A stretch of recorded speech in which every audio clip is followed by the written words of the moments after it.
तैशा प्रियामा नाही बा संकट तरी का फुकट श्रम केला. हे देवा अरे कशाला आलास तू? आम्हाला काय भक्त प्रल्हादासारखं संकट आहे का, गजेंद्रासारखं संकट आहे का, द्रौपदी सारखं संकट आहे? परत निळोबराकडे पाहिलं नाही आणि निळोबराने डोळे देवाकडे पाहिलं नाही, निळोबराने डोळे लावले. तुकाराम तुकाराम तुकाराम तुकाराम तुकाराम तुकाराम तुकाराम तुकाराम. बसणारे माय बाप परत निळोबरायाच्या समोर देवानं तोंड बारीक केलं. ओ निळोबराया 42 दिवस झाले हो अन्न पाण्याचा त्याग केलाय, जर काही बरं वाईट झालं तर लोक काय म्हणतील? पहिल्यांदा सांगितलं तुला बोलवलं कोणी आणि दुसऱ्यांदा निळोबराया सांगतात निळा म्हणे अभिनव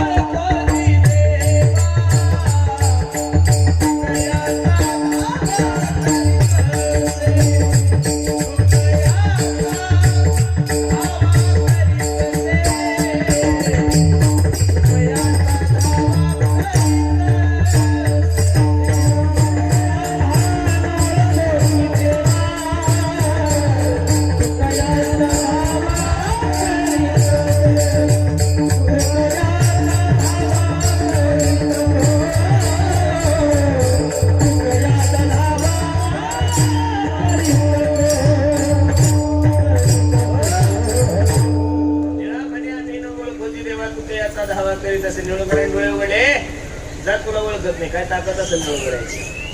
यात किंचित माझ्या पांडुरंगाचा स्वाभिमान जागृत झाला आणि पांडुरंग परमात्मा निळोबराया सांगत ओ निळोबराया इकडं पाहो, मी काही एखादा ग्रामपंचायतचा सदस्य नाही नो, देव आहे ना. गतीर भरता प्रभू साक्षी निवास शरणम सुरत प्रभू पहिला स्थान निधान बीज बोलण्या बोलविल्या बिदू बोले म्या चालविल्या सूर्य चाले म्या हलविल्या प्राणू हाले जो जगाचे चाळीता शेष महेश गणेश दिनेश सुरेश हुजाही निरंतर ध्यायी तुझी असत्यने वेदासी बोलणे सूर्यासी चालणे ऐसा तू समर्थ ब्रह्मांडाचा धनी चाले हे शरीर कोणाचे असत्य कोण बोलविते देखवी ऐकवी एका नारायण तयाचे भजन चुकू नको. बसणारे मंडळी निळोबराला देव सांगतात हो निळोबरा ही सर्व सत्ता माझी. मला तुम्हाला एवढंच सांगायचं जगातील सगळ्यात मोठी व्यक्ती देव आहे. जगातील सगळ्यात मोठी व्यक्ती कोण आहे? आणि देवाला दारात उभं करण्याची ताकद माझ्या निळोबरामध्ये आहे. आणि ते निळोबरा पांडुरंग परमात्म्याच्या दरबारात जातात. ओ देवा ऐका ना, एक छोटीशी इच्छा माझ्या अंतःकरणामध्ये. काय निळोबरा काय नाही देवा, जे लोक तुमच्यावर प्रेम करतात अशा लोकांचा समागम अशा लोकांची संगती माझ्या जीवनामध्ये अभंगाचं पहिलं.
अशा लोकांचा समागम आमच्या जीवनामध्ये द्या की जे तुमच्यावर प्रेम करतात. आश्रमावर प्रेम करणाऱ्या लोकांची संगत नाही मागितली, बायकोवर प्रेम करणाऱ्या लोकांची संगत नाही मागितली, कीर्तनावर प्रेम करणाऱ्या लोकांची संगत नाही मागितली. संगत कोणाची मागितली? देवावर प्रेम करणाऱ्याच्या.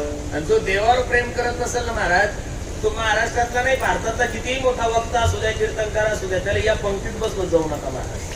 घडो त्यांचा समागम ज्यांचे प्रेम विठ्ठली. याचं कारण असं आहे, माणसाच्या जीवनाचा उद्धार संगतीमुळेच होणार आहे. पण कोणाच्या संगतीमुळं?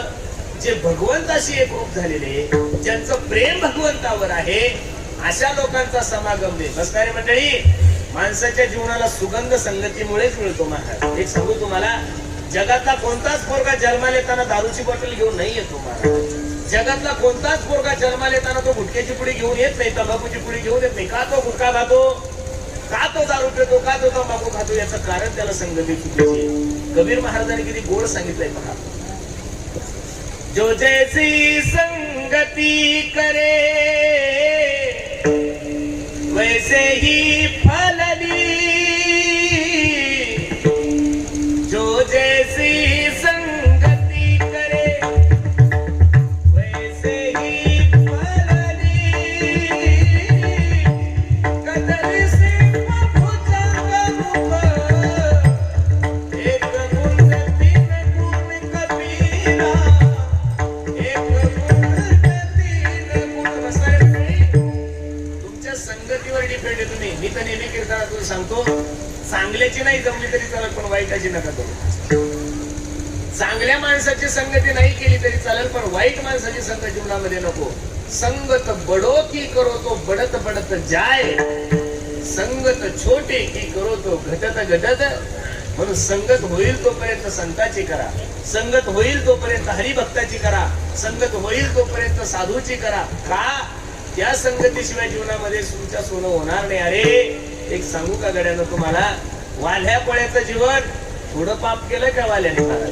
दगड, माणूस मेला की दगड उचलायचा, राज न टाकायचे. थोडे माणसं नाही मारले, 7 राज न भरलेले, असं सांगतात कथाकार. बरोबर आहे का नाही? आपल्याकडून तेवढं पाप होणार आहे का? 10-10, 12-12 वर्ष झाली आपल्या लग्नाला, बायकोच्या थोबडीत मारणं होईल तुम्हाला मला. माणसं काय मारणार आहे? एवढा मोठा वाल्या पोळी नारदजीने फक्त 2 मिनिटाचा सत्संग केला. वाल्या, ज्यांच्यासाठी एवढं अनिष्ट मार्गाचं वर्तन करतो, ज्यांच्यासाठी एवढं पाप कर्म करतो, शेवटी तुझ्या कोणीच कामी येणार नाही. पुढियाची कीर्ती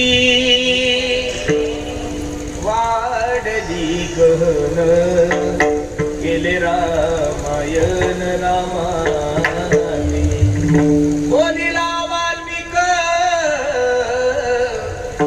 तैसेची करीन.